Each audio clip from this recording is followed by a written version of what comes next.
Boa noite, galerinha! Sejam bem-vindos a mais um podcast, junto comigo, Emily. E junto comigo, Maria Eduarda. No episódio passado, falando sobre placentas e membranas fetais. E curte muito esse vídeo, dê muito like, ajuda, compartilhe com os amigos. E hoje, nosso tema vai ser cavidades corporais, mesentérios e diafragma. E nós convidamos a especialista biomédica Isabelle Cristine. Seja bem-vinda, boa noite. Obrigada, meninas. Boa noite. Boa noite. Então, acredito que hoje vai ser muito interessante nosso debate. É isso, vou estar aqui, vou tentar responder as perguntas de vocês, não prometo nada. E é isso, vamos lá. E como anda no hospital muito caso de Covid? Nossa, tá um caos. Você não faz ideia do colapso que a saúde está vivendo com essa pandemia. Porque a última pandemia foi a de varíola, na década de 90. Então, não estava preparado para lidar com essa pandemia. Então, tá um caos. Muitas mortes, muitos problemas, pessoal, problema psicológico por causa da quarentena, então tá um E nesse caos. negócio de problema psicológico também, eu imagino porque logo no início, naqueles 45 dias de quarentena, eu fiquei louca dentro de casa, sem poder sair pra nada, e imagino como que é difícil, né, pra vocês lá no hospital. Aí as pessoas vêm com ansiedade, depressão, exatamente por causa do isolamento social, tá um caos. Falta de profissional, falta de equipamento, a gente não tá sabendo como lidar, a gente não tava preparado pra lidar com a pandemia mesmo, então tá sendo bem difícil. E recentemente, quais os casos que você tá tendo? Tirando o Covid, que é óbvio, muito caso de nascimento de crianças com malformações. E o que leva a essas malformações? É um problema que acontece lá na 4ª semana de desenvolvimento embrionário, onde tem o celoma embrionário e falta nutrientes a esse celoma. Então, esses nutrientes, a falta dele acarreta na malformação depois que a criança nasce. Por exemplo, o tórax e o fígado no intestino. E aí é isso aí, as malformações acontecem por causa dessa carência de nutrientes lá no celoma embrionário. E isso acontece porque a mãe fez alguma coisa na gestação? Não, isso é um ponto interessante porque muitas pessoas acreditam porque falam assim, ai, nossa, nasceu assim porque durante a gestação a mãe bebia muito, usava drogas, fumava, não se alimentava bem. E não tem relação. A mãe pode viver a vida mais saudável possível durante a gestação, que se tiver que acontecer, a criança vai nascer com essa malformação, porque tem até uma fundação genética, pode ser até genética. Então, não, a mãe pode viver a vida mais saudável que se a criança tiver que nascer, vai nascer. E nessas porcentagens de nascimento, tem alguma possibilidade de mudar, de ter alguma cura, algum tratamento para reverter a situação? Olha, tem umas cirurgias que são feitas, mas a taxa de sobrevivência de vida é bem baixa. Também tem tratamentos em caso de que... Tem casos que podem ser feitas cirurgias e casos que não podem. Em ambos, a taxa de vida é bem baixa, mas tem casos que deram certo, já artigos sobre esses casos, mas é bem baixo mesmo, é difícil lidar com esses casos. Agora mais uma pergunta do meu querido Fernando, beijo. Os pulmões se desenvolvem normalmente em bebês que nascem com HDC? Depende do grau de organização. Se tiver um grau avançado, vai nascer mal desenvolvido. Agora, se tiver um grau pequeno, também vai estar mal desenvolvido, mas vai poder ser tratado. Agora a nossa pergunta do Tiago, 21. Um homem se submeteu a uma radiografia torácica de rotina há aproximadamente um ano e foi informado de que uma pequena parte do seu intestino delgado estava localizado no tórax. É possível que ele tivesse um HDC sem saber? Sim, se uma pessoa não faz exames ultrassônicos ou radiográficos, ele pode ter sim. Por isso que é importante fazer exame de rotina. Eu sei que nem todo mundo tem condição de ficar fazendo exame de rotina aqui, isso porque a gente só vai ao hospital literalmente quando a gente tá doente. Mas é muito importante ir ao hospital frequentemente pra descobrir esse tipo de coisa, porque um diagnóstico precoce faz toda a diferença. Então sim, ele poderia ter. Acabou de chegar uma pergunta relevante à pergunta anterior. O pulmão do lado afetado seria normal? Não, porque como a pergunta anterior estava falando, é uma pequena parte do intestino. Então, como essa parte é pequena, não afetaria. Então, não, vai acontecer o desenvolvimento normalmente, porque essa parte é pequena, então ela é irrelevante. Bom, agora uma pergunta minha. Quais os componentes que formam o diafragma? Tá, vamos lá. O diafragma é um septo intramembranoso que separa as cavidades abdominais e torácicas. Os componentes que o formam são o tecido muscular, o septo transverso, as membranas pilotoroidais e o mesentério dorsal do esôfago. Basicamente, são esses componentes que formam o diafragma. E agora, galera, vamos dar um intervalo e voltamos com mais curiosidades, conteúdos, doenças. E não saiam!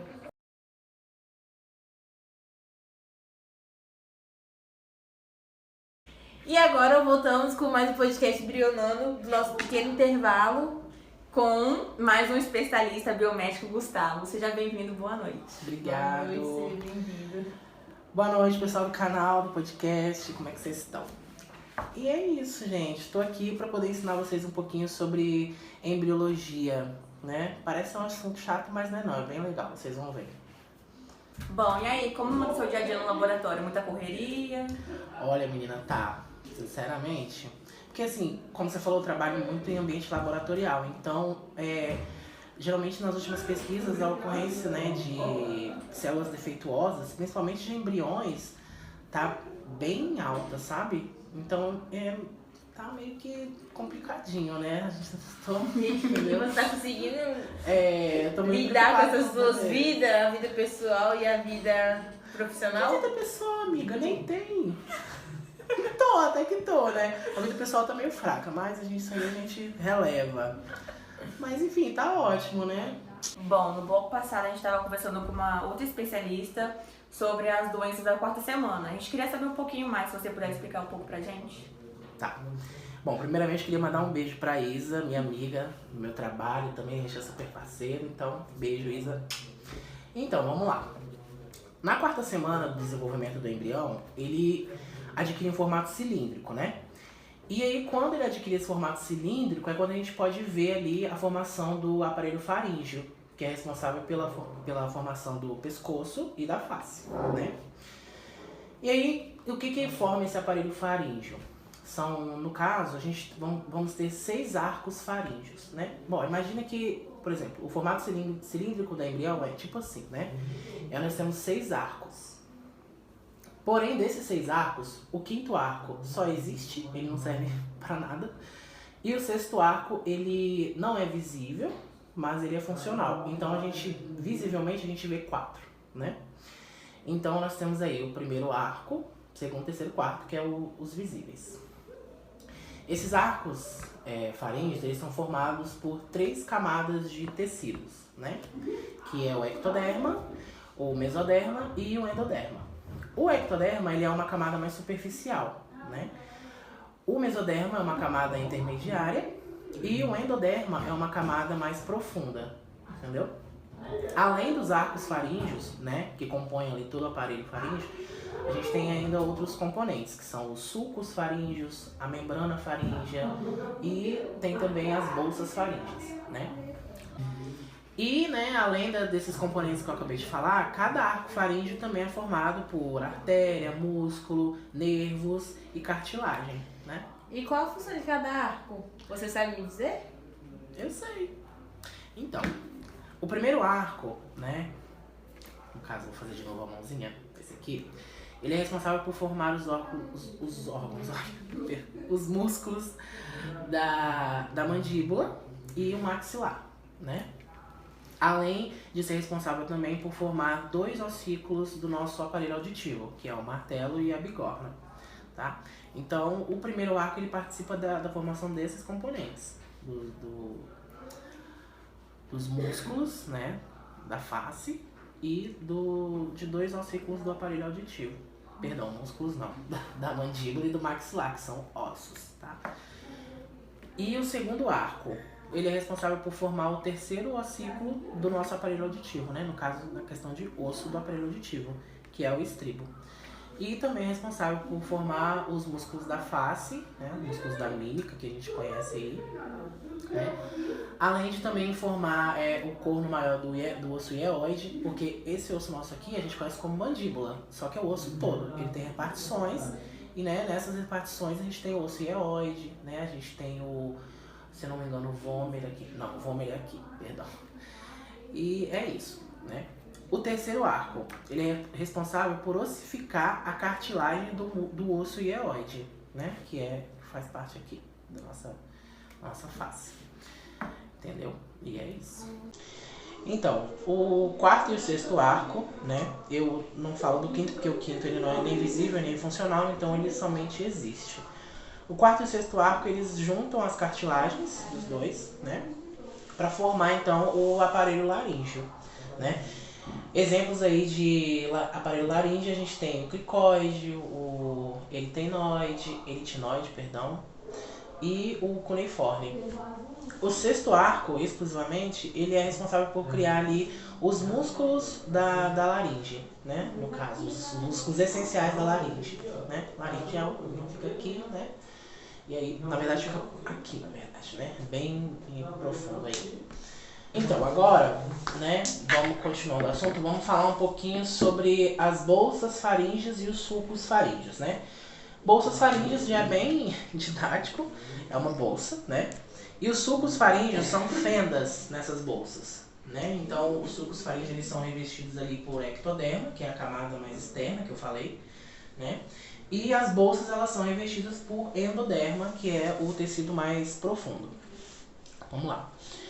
O primeiro par de sulco faríngeo, ele é responsável, né, por formar ali o canal auditivo externo, né?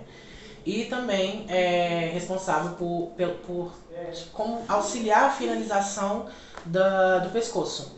Então a gente tem a membrana cervical, né? E aí conforme o pescoço vai crescendo, com o auxílio desse primeiro sulco faríngeo, a membrana cervical vai sumindo e aí a gente vai tendo o pescoço retinho, igual a gente vê aqui, né? No feto. Então, vagamente eu lembro dessas bolsas no ensino médio na minha aula de biologia. Eu queria saber como funciona O que elas formam, né? Isso, aham. Então, no total nós temos 4 bolsas faríngeas, né? A primeira bolsa ela é responsável por formar o canal auditivo, né? E também a cavidade timpânica, tá? E aí, no caso, canal auditivo, cavidade timpânica, tudo aqui, tá, gente? Nessa região. Então, né? E a segunda bolsa faríngea, ela forma o seio tonsilar. Aí o que é seio tonsilar, né? No caso, seio tonsilar é a boca, no caso, né? Só que aí a gente envolve a parte externa, que é essa parte dos lábios. Aí tem o palato, né? Palato é esse aqui, na verdade, interno. Eu não vou abrir a boca aqui, porque, né? Mas, enfim, é toda essa responsável por formar essa parte da nossa boca, né? Palato duro, palato mole, enfim. E é isso, tá? Aí a terceira bolsa, ela é responsável pela formação do timo, né? E da paratireoide inferior, tá? O timo, no caso, é um osso que fica por aqui, né? Eu não vou lembrar agora exatamente o lugar. E paratireoides são responsáveis pelo hormônio da calcitonina, né? E a quarta bolsa, ela é responsável por formar, então, a paratireoide superior, tá? E aí, com a formação dessas paratireoides inferior e superior, né, a gente tem logo após a formação das células parafoliculares, que são responsáveis por produzir a célula C, né, que produzem a calcitonina, que é produzida pela tireoide no nosso corpo, tá? E é isso. Então, agora a gente vai responder uma pergunta do pessoal de casa. Que é a Carol que mandou. Então, beijo, Carol. Beijo. Ela mandou assim: os embriões contêm fendas labiais? Então, sim, né? Porque, na verdade, o que é fenda labial, né? Fenda labial é quando o lábio superior, ele não se liga, os dois lados não se ligam. Porque quando o embrião está em processo de formação, né? A gente tem duas partes, né? Vindo assim, se ligando. E aí não acontece a ligação do lábio inferior. Porém, não é só o lábio inferior. Essa fenda labial ela pode ser tanto uma simples, né, vamos dizer assim, quanto profunda. Ela pode atingir os dentes, ela pode atingir o osso do crânio, né? Ela pode ir até o aparelho, até o palato, né? E aí, sim, é possível sim que o embrião tenha, no caso, a fenda labial e nasça com ela também. Geralmente o tratamento dela é só após o nascimento, tá? Que no caso é a cirurgia, né? Exatamente, a cirurgia. E o que causa a fenda labial? Então, as causas da fenda labial, né, elas podem ser várias causas, mas de acordo com pesquisas a gente assemelha à genética mesmo, né? E aí, quem pode acometer essa fenda labial? Durante a gestação, a mãe pode ser que ela tenha ingerido bebida alcoólica, ou ela possa ter feito uso de algum medicamento em excesso, né? Ela pode ter pego alguma infecção, né? Isso pode gerar a fenda labial, né? É importante ressaltar que a fenda labial ela não é só um problema estético, tá? O que acontece? Ela também comete vários problemas além da estética do bebê. A fala, né? A fala, além da fala, ela pode trazer problemas realmente crônicos. infecções crônicas, ela pode trazer problema respiratório, né? Porque, por exemplo, se a fenda labial for de nível do palato, que já afeta o osso do crânio, na hora que esse bebê for comer, se não procurar logo um tratamento e tal, o palato ele não separa a comida do nosso aparelho respiratório. Então, mistura aquilo ali, ele pode pegar infecção, entendeu? Então fica bem difícil a vida desse bebê, né? Então, vale lembrar que fenda labial não é só uma questão de estética, tá? Ela acarreta vários problemas que podem vir aí a afetar a saúde do bebê, tá? Então, gente, chegamos a mais um final de um podcast. Eu queria agradecer ao nosso biomédico Gustavo e à nossa biomédica Isabelle. Obrigada pela presença de vocês. Eu que agradeço, eu fiquei honrado com o convite de vocês, tá? Sigo vocês, confesso que eu fiquei assim, surpreso, mas é uma honra estar aqui e poder compartilhar conhecimento com os seguidores. Tirou tá? um pouquinho das nossas dúvidas. Sim, foi muito legal. Com certeza. Foi muito produtivo. Com certeza. E eu espero ter tirado todas as dúvidas das mamães que estão preocupadas ou gestantes e que não perca o podcast da próxima semana, que vai ser um conteúdo super legal com vários convidados super legais. Se inscreva no canal, curte, comenta, o Instagram deles dois aqui vão estar aparecendo. Deem muito like e a gente vai reagir a todos os comentários. E ficamos por aqui com mais um Embriolando!